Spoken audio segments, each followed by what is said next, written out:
Setelah kita mengetahui tentang dahsyatnya perbuatan syirik dalam hal ini, maka tidak lain solusinya adalah kita banyak berdoa kepada Allah Subhanahu wa taala dan betul-betul kita sungguh-sungguh ketika memohon kepada Allah Subhanahu wa taala agar dihindarkan dari perbuatan syirik yang kita sadari atau kita ketahui maupun yang tidak kita ketahui atau tidak kita sadari.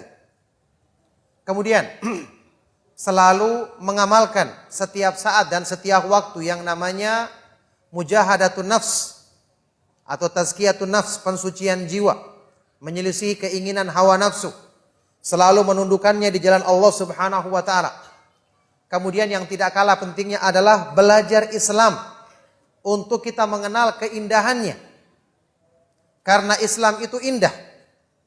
Dan keindahannya ini sangat sesuai dengan kebutuhan hati manusia.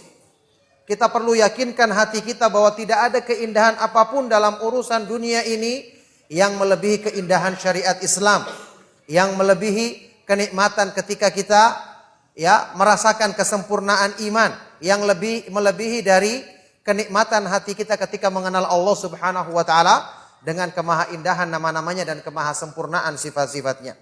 Makanya Islam itu diturunkan oleh Allah Subhanahu wa taala untuk mengobati penyakit hati, supaya hati itu bisa terhindarkan dari kotoran-kotoran yang menghalangi dia bisa merasakan keindahan Islam, merasakan ketenangan ketika berzikir kepada Allah Subhanahu wa taala.